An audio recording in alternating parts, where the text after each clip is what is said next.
What's up, everybody? Xavrun here, and today we're jumping back into some more Arafinn Kontor.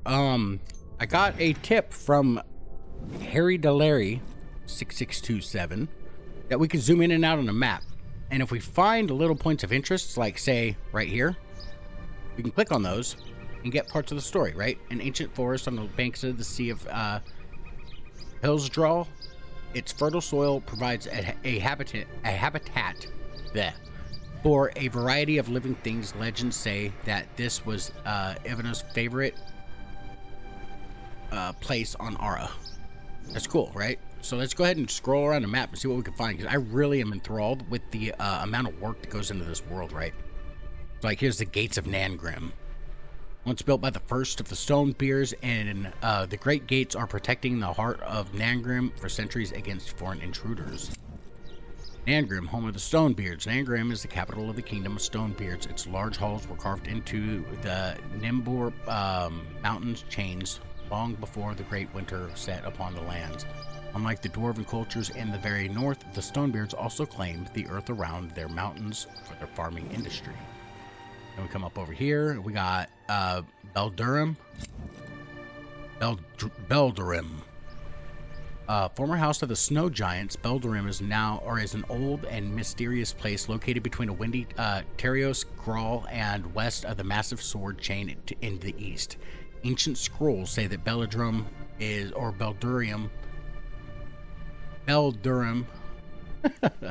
home to the last snow giant. However, no one has seen giants live since the dawn of the Great Winter.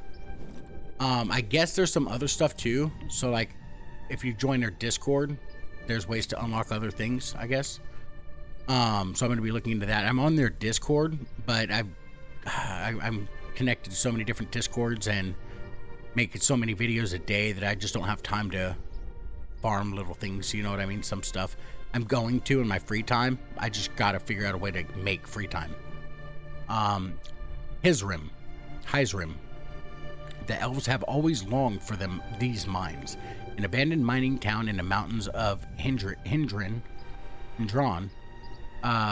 the great mines of Anir once brought great wealth to the city of Hyzrim and the kingdom of Balin Redbeard before the seemingly endless Tiris wars dried up.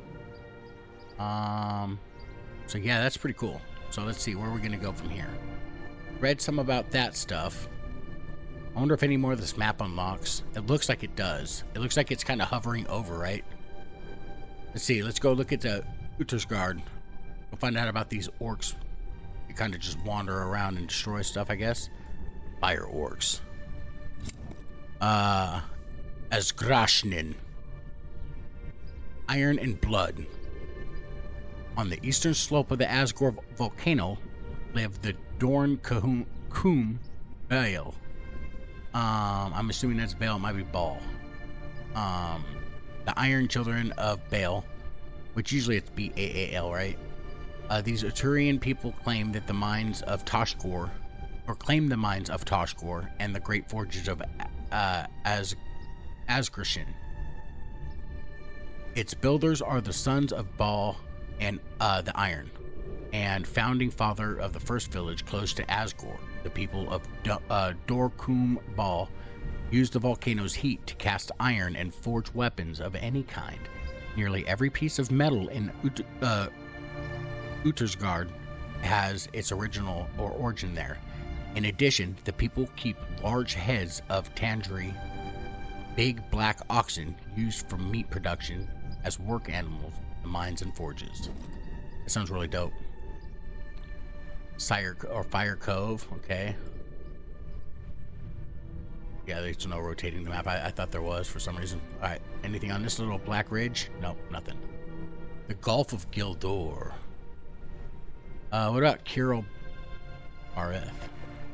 This is so dope, dude. Like, you could literally find out everything. This world, for a game that hasn't been released for so much love and passion to go into a game, is out of this world.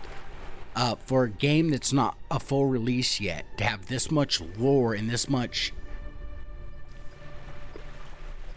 what's the word I'm looking for? I guess information packed into the game to prep you for something that has potential to be massive. You know what I mean? Like, you've got Gates and Nangrim. Fantastic for what it is right now. Just even the demo that it is right now, it's beautiful, beautifully done, and I can't say enough good about it. I honestly can't. Like I said, on, you know, one of my Starship Simulator videos, my last one, I have a few games that are like my most anticipated games of 2022, right? Return to Nangrim, Winter Survivor, or Survival, I just played that one, and Starship Simulator are probably my 3 highest rated anticipated games, you know, for just being like demos or early alpha phases. There's so much put into them. You can tell that they really care about their work. I played a lot of games where it's like just kind of threw out there, right? Like somebody just barfed out a game to make a couple bucks. But then you got passion projects like this that they put everything into. I mean, I know I'm kind of gushing about it, but look at the world and the lore that has been created for a game that technically only partially exists as of right now, right? You can totally tell from the amount of love and information and the passion that they have for their project here that I'm hoping, right? At least me, I'm hoping that we see this thing blow up, and not just blow up, but expand and get bigger and bigger and bigger, right? Because we've got races of orcs, we've got races of elves, we've got races of giants, we've got races of dwarves already. Now, granted, we can only play as a dwarf now, but you can see, basically, you can kind of visualize your own personal roadmap of where you can see this game potentially growing to, and it's massive, right? Like, I'm not, we're talking like,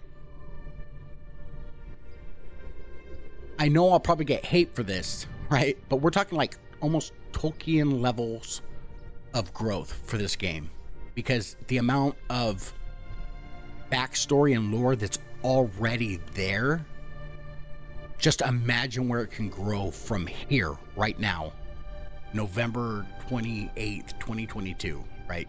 This game has a ton of potential, and I'm super, super, super excited about it. I'm going to end my rant, and we're going to continue playing here, or reading.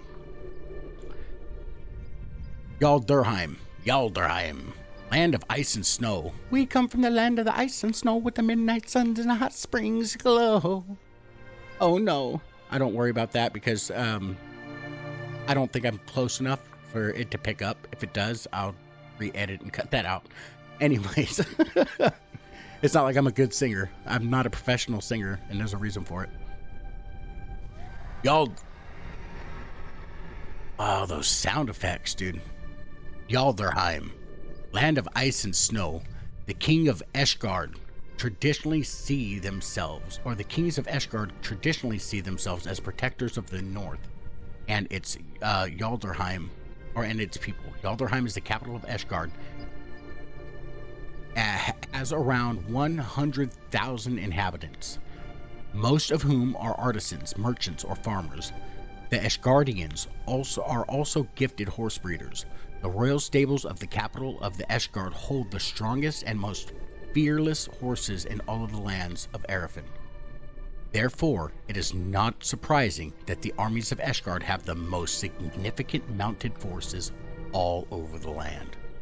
That is freaking dope, dude. Like, ay. So good. So good. Let's see. Where do we go from here? Wait, do we read these ones yet? Yeah, Hyzram. That is so cool. Hey, Harry Delarry, thank you. Thank you for pointing this out to me, because I honestly, I've looked around, but I honestly didn't even think about like moving this and clicking dragging, right? It's always just been like WASD, moving slowly around the map, admiring the size of this thing. And I never thought about, like, you know, zooming into a point and maybe finding a thing. So thank you very much for pointing that out. Dragon's Rock, home to the Dradulian. Draendulin. A small and desolate island north of the Westlands, and it's home to the Draendulin. Draendulin. There we go. Sorry for practicing my pronunciation, and I'm not going to cut that out. The Dragon's Children, a humanoid race born in dragon fire. Oh my god, see, look, there's even a humanoid dragon race, right? Like, that's dope. Oh my god. Their land is also home to one of the most significant Xavrun populations in Arafinn. Xavrun are huge stereotypical heraldic dragons with deep red skin. These dragons are extremely aggressive and deadly predators in the air and on the ground. Yo, dude. Come on. We got dragon. This is what I'm saying, right? Like, there's so much in this world's lore. I found one. What is this one called? Tempest Valley. Tempest Valley, this unsettling valley protects the north with its roaring storms and wild weather. The Tempest Valley forms the only direct eastern route from the north into the Midlands. But because of the dominating forces of nature, barely any man dares to step foot in its path. Any man, right? But we'll find one of those very brave women of the world. They'll take care of that. They'll go there. Am I missing something? We were just here, right? Okay, yeah, let's come back over here. The Sea of Hydrozol, Black Oaks, the Misty Forest, Riverwood, an ancient forest on the banks of the Sea of Hydrozol.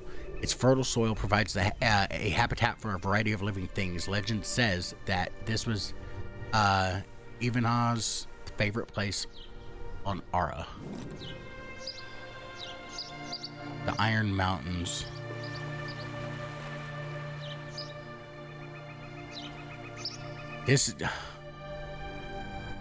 I'm so enthralled, dude.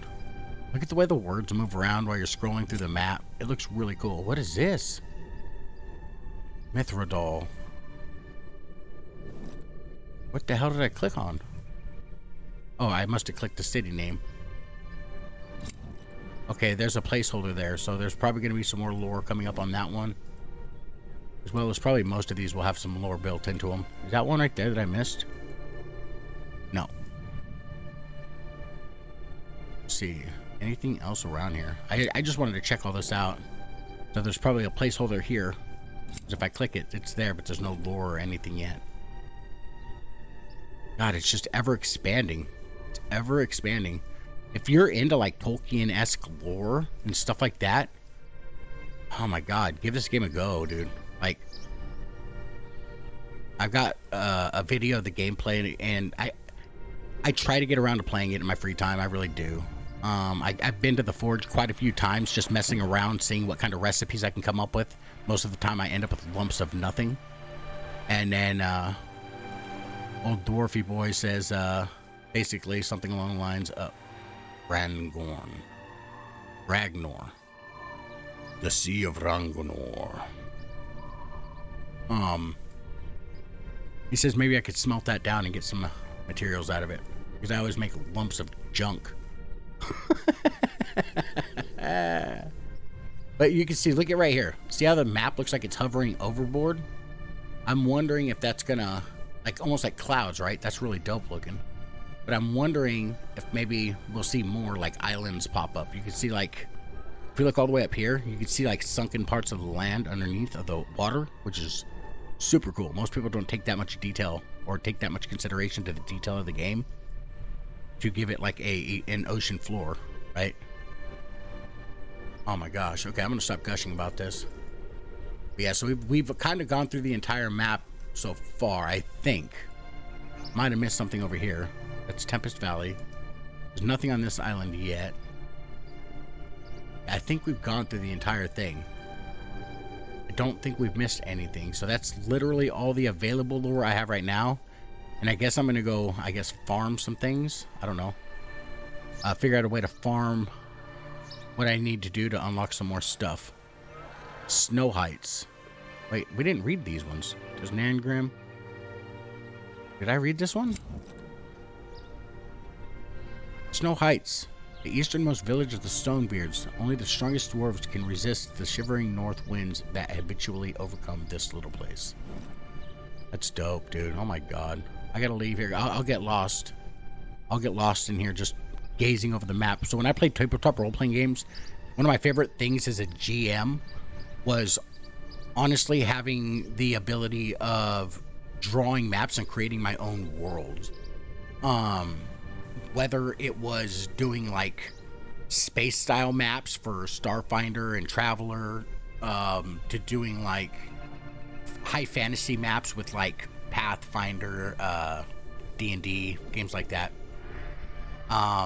or doing like kind of modifying actual world city maps for Call of Cthulhu, which is by far one of my favorite role-playing games, and the Lord of the Rings RPG. It's really, really dope. There's not much you could do with that one because it's Tolkien, you know what I mean? We don't want to mess with it too much, but the little areas that kind of have a name but are never talked about, we can kind of use our imagination and set those up the way we want, which is really, really, really cool. And so like maps, just doing this, looking and just basking in it, you know, it's absolutely beautiful. Let's go ahead and head back over here and see what else there is, because I want to get these are coming soon, but I want to get more books. I got to figure out how to get more books, right? That's kind of our goal here. So I guess right here is where all these books that we need to unlock are. So this is what Harry Delario was talking about. I guess you do tasks over on the Discord, get coins, and unlock these books.